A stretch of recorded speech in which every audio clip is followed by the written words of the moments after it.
Ben ritrovati dalla redazione. Un tir centra un furgone ANAS e un'auto in piena corsia di emergenza. Si tratta di un camion cisterna contenente gasolio. Il conducente ha perso il controllo e centrato appunto nella corsia di emergenza un mezzo ANAS che stava fornendo assistenza a un veicolo con targa tedesca in avaria. L'incidente è avvenuto nel pomeriggio di ieri lungo il raccordo autostradale di Trieste, poco prima di Fernetti in direzione di Venezia. Gli operatori ANAS sono rimasti lievemente feriti, illesi tutti gli altri, ingenti danni ai veicoli.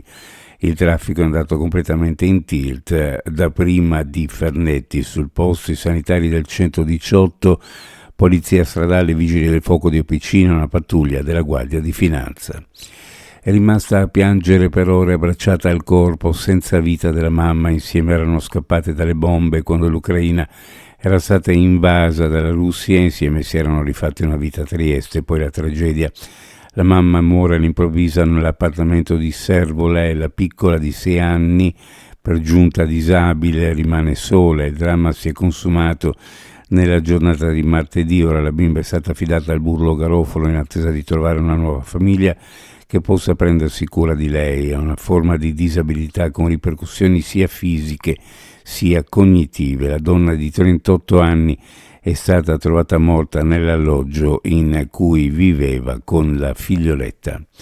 È stato investito da una scarica elettrica di 690 volt. Un lavoratore di 57 anni impiegato in una ditta dell'appalto navalmeccanico, la 4C Globestar Group con sede a Trieste, è rimasto vittima ieri di un infortunio a bordo della nave in costruzione Sea Princess nel bacino di Panzano. L'operaio è rimasto folgorato mentre era dedito a lavorazioni su un quadro elettrico. Ha riportato lesioni a entrambe le mani e è stata riscontrata una lieve aritmia che anche per la dinamica dell'accaduto ha richiesto approfondimenti ospedalieri.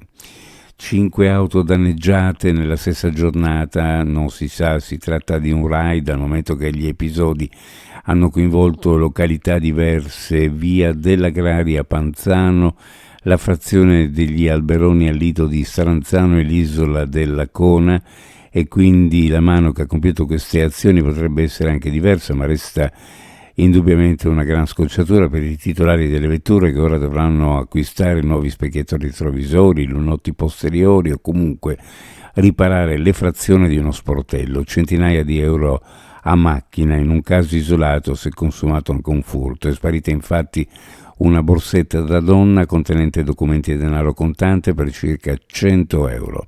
Indagano per 4 casi, carabinieri di via Sant'Anna, un episodio sempre con regolare denuncia.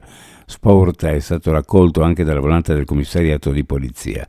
Alle forze dell'ordine in ogni caso spetta ora mettere a posto i tasselli per cercare di identificare gli autori dei vari danneggiamenti alle vetture, tutte parcheggiate su strada pubblica. Uno sguardo alle previsioni meteorologiche per la giornata di oggi: cielo poco nuvoloso, dal pomeriggio aumento della nuvolosità a parte della zona montana con probabili rovesci e temporali in estensione, poi alla pianura, in serata alla costa. Di giorno su bassa costa soffierà scirocco debole o moderato, mentre in serata vento dal nord, bora moderata sostenuta a Trieste e la notte. Temperature minime in pianura fra 10 e 13 gradi, massime fra 20 e 23. Sulla costa minime fra 12 e 15, le massime fra 19 e 21 gradi centigradi. Previsioni a cura di ARPA e FVG Meteo. Ed è tutto per il momento con l'informazione, grazie per averci seguito, a più tardi.